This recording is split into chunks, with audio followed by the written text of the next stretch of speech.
Hello students. Online classes के अंतर्गत आज हम सल्तनत कालीन सामाजिक स्थिति के बारे में चर्चा करेंगे और मुख्य रूप से हम हिंदू समाज की जो प्रमुख विशेषताएं थी उनके बारे में बात करेंगे। अगर हम बात करें सल्तनत शासनकालीन समाज की, तो यह समाज अपनी निजी विशेषताएं रखता था और मुसलमानों के आगमन से पहले भारत में बहुत सारी जातियों ने पदार्पण किया था, जैसे कुषाण, शक, ग्रीक, पार्थियन आदि। परंतु भारतीय सभ्यता और संस्कृति इतनी बढ़ी चढ़ी हुई थी कि कालांतर में ये जो सारी जातियां थी वो हिंदू समाज में ही शामिल हो गई थी। लेकिन मुसलमानों के आगमन के समय भारतीय समाज की रचना में बहुत बड़ा अंतर हमें दिखाई देता है और वे भारत की केवल राजनीतिक विजय के लिए ही नहीं आए थे, बल्कि वे यहाँ पर सांस्कृतिक और धार्मिक विजय भी करना चाहते थे। सल्तनत काल में सामाजिक, धार्मिक, राजनीतिक कारणों तथा व्यक्तिगत स्वार्थों के कारण सामाजिक जीवन जो था वो अक्सर तनावपूर्ण और टकराहट का वातावरण उपस्थित कर देता था। लेकिन लंबे समय तक एक साथ रहने से समाज के दो प्रमुख वर्गों, हिंदुओं और मुसलमानों में पारस्परिक संबंध स्थापित हुआ और उनकी जो आपसी कटुता और प्रतिद्वंदिता थी उसके स्थान पर सहिष्णुता, समन्वय और एकता की भावना का उदय भी हुआ। और ये जो प्रक्रिया थी, इस प्रक्रिया में भक्ति आंदोलन का बहुत ही महत्वपूर्ण योगदान रहा और मुख्यतः भारतीय समाज में हिंदू और मुसलमान ये दो वर्ग ही शामिल थे। मुस्लिम वर्ग शासक व हिंदू वर्ग शासित था और इन दोनों वर्गों के बहुत सारे उपवर्ग भी थे। दोनों संस्कृतियों पर एक दूसरे का प्रभाव पड़ने के बावजूद दोनों के बीच जो धर्म की गहरी खाई थी वो ज्यों के त्यों बनी रही। सबसे पहले हम बात करते हैं हिंदू समाज यानी कि शासित वर्ग की। तो हिंदू समाज का अर्थ वैसे वर्ग से है जो गैर इस्लामी था। तुर्क अफ़गान राज्य की जो बहुसंख्यक जनता थी वो हिंदू ही थी और तुर्की आक्रमण के समय और उनके शासनकाल में हिंदू समाज की दशा बहुत ही शोचनीय कही जा सकती थी। दिल्ली सुल्तानों ने हिंदुओं को काफिर कहा और काफिर मानकर उनके साथ बहुत सारे अमानुषिक अत्याचार किए। लाखों हिंदुओं को उन्होंने कत्ल कर दिया और स्त्रियों व बच्चों को मुस्लिम बनाकर दासों के रूप में बेच दिया गया। हालांकि हिंदू जो थे वो कट्टरपंथी थे, लेकिन कट्टरपंथी होते हुए भी उन्होंने इस्लामी संस्कृति के अनेक तत्वों को स्वयं में आत्मसात कर लिया और वे इस्लामी सभ्यता और संस्कृति के प्रभाव से अछूते नहीं रहे। यदि हिंदू समाज की विशेषताओं की हम चर्चा करें तो सबसे पहली जो विशेषता हमें नज़र आती है वो सामाजिक विभाजन के रूप में दिखाई देती है। और हालांकि जो मुसलमान थे वो सभी हिंदुओं को जिम्मी कहा करते थे, लेकिन हिंदू समाज अनेक वर्गों में विभाजित था और सभी वर्गों की जो स्थिति थी वो सामान्य नहीं थी। अगर हम बात करें ब्राह्मणों की स्थिति की, तो प्राचीन काल की भांति ही समाज में ब्राह्मणों की स्थिति सर्वोच्च मानी जाती थी और उन्हें अब भी बहुत सारे विशेषाधिकार मिले हुए थे। सामान्यतः उन्हें जजिया नहीं देना पड़ता था और वो अपना सामान्य व्यवसाय छोड़कर कृषि और शिल्प को भी व्यवसाय के रूप में अपना सकते थे। क्षत्रिय जो थे वो शस्त्र के बल पर अपनी प्रजा की रक्षा किया करते थे और जो राजपूत शासक क्षत्रिय होने का दावा करते थे वे प्रजा की सुरक्षा, शांति व्यवस्था की स्थापना और अपराधियों को दंड देना अपना प्रमुख कर्तव्य मानते थे। जो वैश्य वर्ग था वो अनेक व्यवसायों में लिप्त था।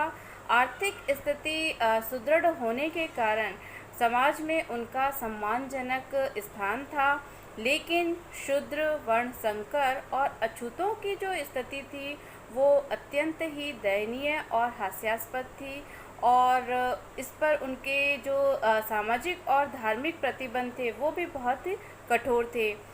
हिंदू समाज के अभिजात वर्ग में हिंदू शासक, जमींदार, उच्च परिवारों के लोग शामिल थे।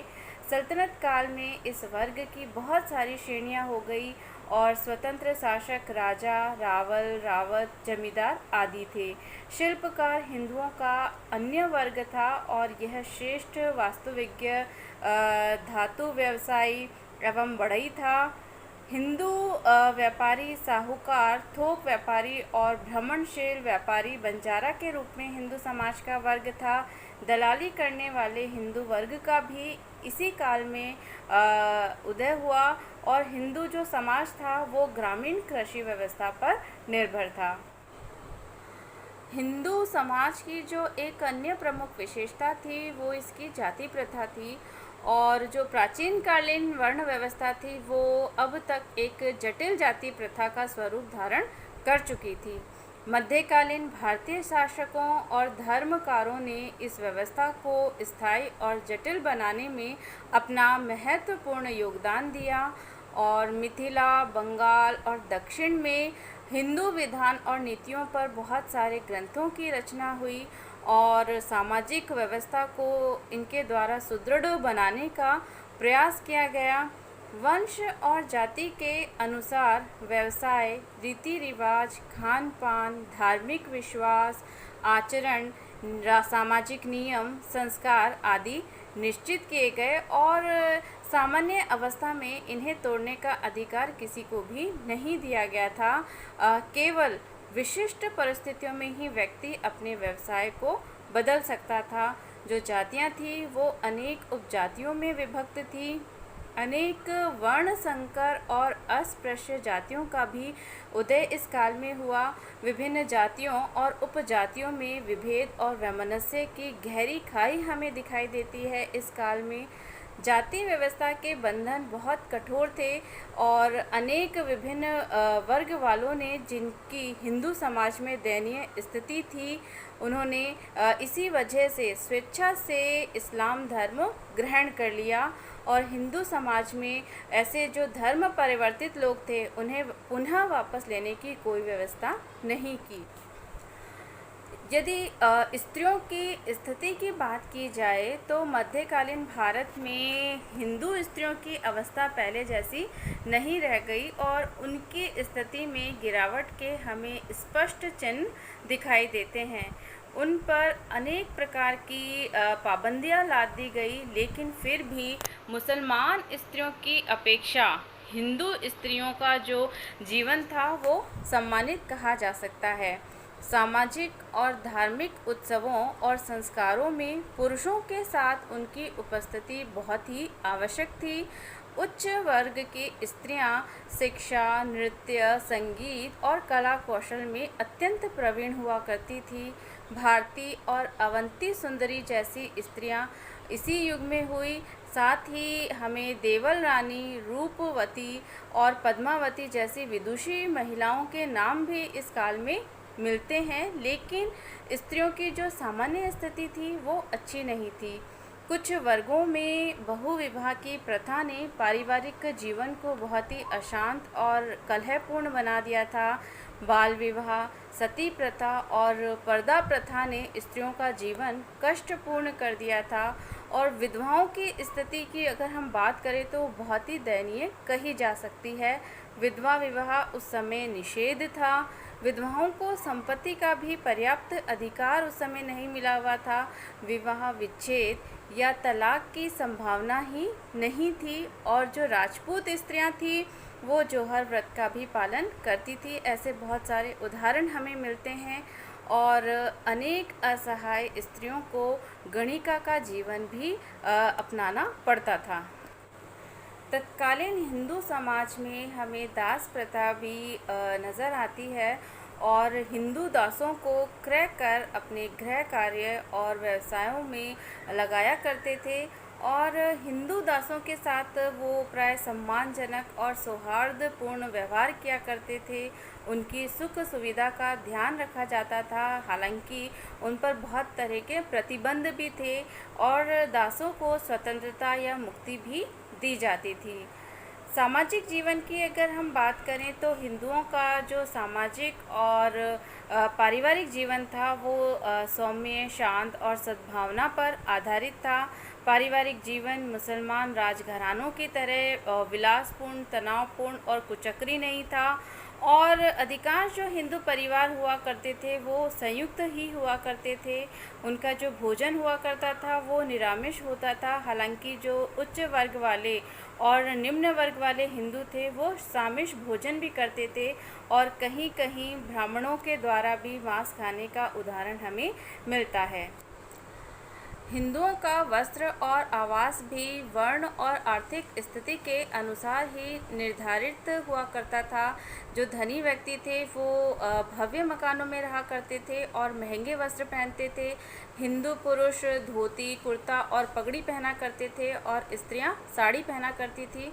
और कुछ वर्गों में मदिरा का भी प्रचलन हमें दिखाई देता है। और मुख्य रूप से जो राजपूत शासक थे या सामंत वर्ग था वो मदिरा का सेवन किया करता था। स्त्री पुरुष दोनों ही आभूषण पहना करते थे। हिंदू उल्लास और निष्ठापूर्वक अपने धार्मिक उत्सव और त्यौहार मनाया करते थे, और उनके जो प्रमुख त्यौहार थे वो थे दशहरा, दीपावली, वसंत पंचमी, होली, रक्षाबंधन, जन्माष्टमी, रामनवमी आदि। तीर्थ यात्रा, दान पुण्य और अतिथि सत्कार में हिंदू विशेष अभिरुचि रखा करते थे। और अगर हम बात करें उनके मनोरंजन के प्रमुख साधनों की, तो नृत्य, संगीत, क्रीड़ा, मल्ल युद्ध, शतरंज, शिकार आदि उनके मनोरंजन के प्रमुख साधन थे।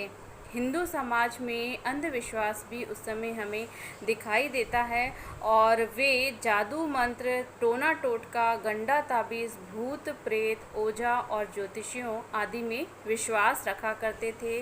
हालांकि हिंदू संस्कृति में इस्लामी सभ्यता के कुछ तौर तरीक़ों को अपनाया गया, लेकिन हिंदुओं की जो मूल व्यवस्था थी उसमें कोई महत्वपूर्ण परिवर्तन हमें नज़र नहीं आता है। तो इस प्रकार आज की क्लास में हमने हिंदू समाज की प्रमुख विशेषताओं के बारे में जाना, और अगली क्लास में हम सल्तनत कालीन मुस्लिम समाज की प्रमुख विशेषताओं के बारे में चर्चा करेंगे।